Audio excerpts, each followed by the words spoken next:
my hope will be that we could make this project for the children. So my hope will be that more dentists will come, more physicians will attend, that we'll get more financial support in ways of having them create more sustainability in training their own people to provide services for themselves. And that is what every nation wants. Every nation wants to be self-sufficient, to train their own, because they are as intelligent and as prepared as any of us. They just have to have the opportunity to actually do it.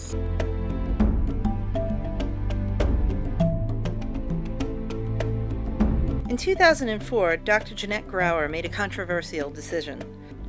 Although she loved the dental work she did during her volunteer vacations to Peru, she decided it was time to create something on her own. She had been going with a missionary group for 2 years, and she decided to start her own dental project, free from any religious affiliations. So that summer, instead of returning to the jungle with the missionary group, she took a little vacation to see what she could do to provide dental care to the children along the Amazon River near Iquitos, Peru, and to train someone to carry on her work when she was gone. Since then, the project has taken off. After going down by herself that first year, Dr. Grauer decided she needed more volunteers to come with her and do the simple but essential work of teaching the children how to brush their teeth and doing fluoride treatments to free her up for doing extractions and preventative fillings.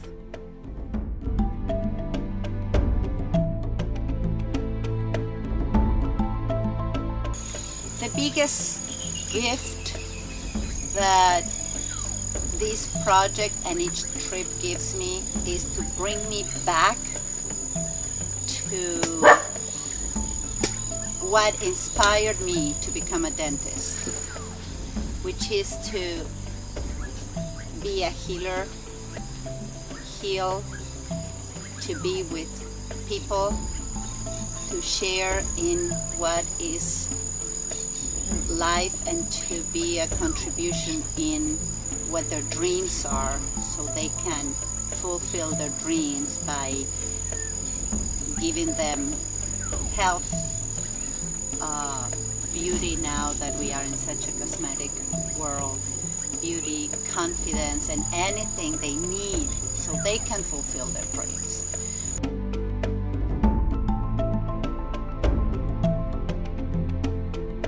What we brought was really a purpose of making a contribution and being contributed to. So what did we contribute? We treated about 2,000 children, the most beautiful children, right? We contributed that. We contributed just being in community with these people. It was so awesome. In fact, that was really our contribution and being contributed to. The fact that we were so accepted, so connected with these communities, irrespective of the cultural differences or even the language differences. It was so amazing being that connected with people in such a different land than we live in. If I look at environmental sustainability, this land literally is the lung of the planet. I really understand that at a much deeper level now. And hopefully what we contributed to, and I'd like to believe this, is that we have empowered these communities who are the rightful stewards of the rainforest to fulfill their mission, okay? And then finally, if I look at spiritual connection, that really goes back to what I said before, just the feeling of being totally accepted by these communities, just really relating to the people, connecting with them, loving them, being loved by them, being connected to the river, being connected to the animals, being connected to the rainforest. I think all of us would agree that we experienced that at a level that brought us to tears. And that's what I got out of this experience.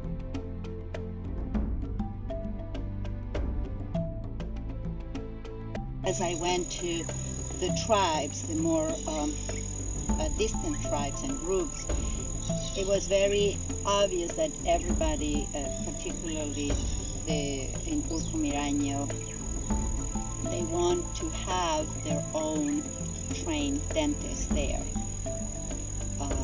And at the beginning, I had a conversation with them if I could come here, there, and train whoever is more the community would choose for me to train, at least to do extractions. The way Juvencio has been trained here by other dentists and by me, and we keep training him, and then as you have somebody trained, then you can provide the equipment and the clinic.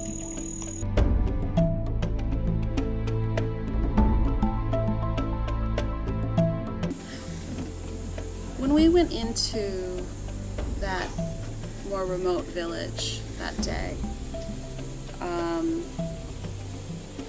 none of us knew, I totally didn't know what we were going to be doing. We didn't even know if we were going to do the treatments. We didn't know how long we were staying. We didn't know anything. In fact, for much of the time when we were there, I don't know, the first few hours, we still didn't know if we were going to do the treatments. That was an incredible experience, just to be in that village.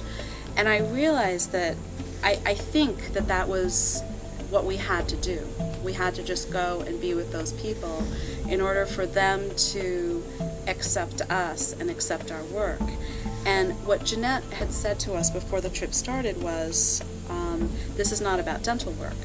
And I think that was a beautiful, illustration of how this project was so not about dental work. Because I actually think what that day was about was saving that man's life. And I wonder if we had not sat with those people, watched the children eating lunch, went and saw their classrooms, and just did what we did until it was time to do the treatment. I wonder, had we not done all of that, if they would have taken the risk to show us their sick town, community member, because he was very sick.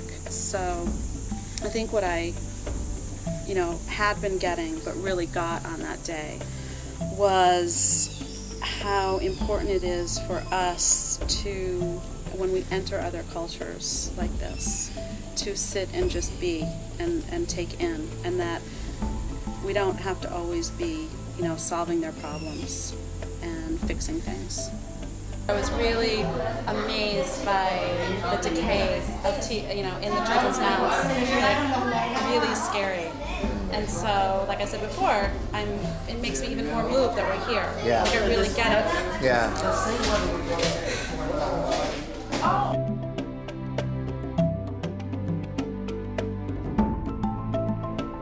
It was like we were walking on the floor of the Amazon River, and for me conceptually it would be easier to get to the town, and it just happened that the town had like different levels of pots of waters and mud and all sort of different things. And as we were deciding whether to actually cross that mud, all of a sudden 45 children were around us. So it was like they made the decision for us. So it was like that sense that nothing was going to stop us to be together. So it was meant that they were going to meet us and we were going to meet them, and we did. And then we were looking where to be together, that the sun here was so strong. It was 11 o'clock already. And because that was our second school on the day.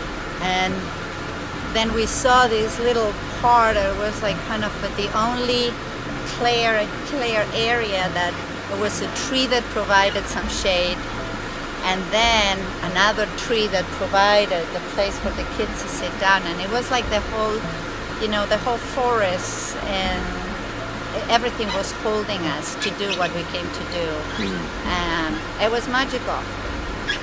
So I'm just here and now, and just present to this big immensity that is the forest, but it's also the human spirit that we are here creating.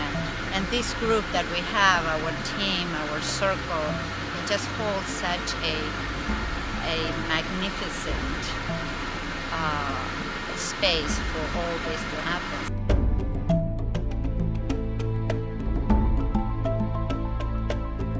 all of a sudden there was this amazing opportunity that just presented itself, and it really was like a no-brainer. I said, I have no idea what it's going to be like going into the middle of the Amazon,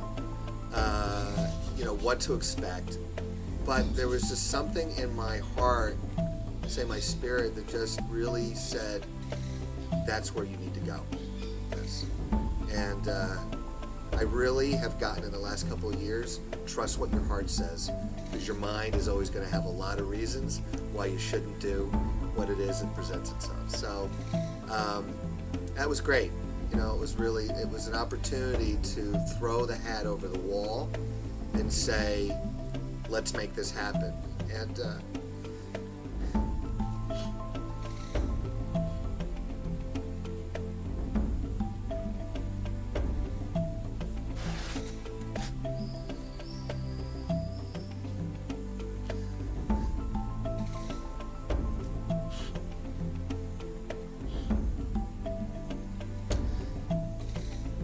really went beyond anything that I could ever have expected.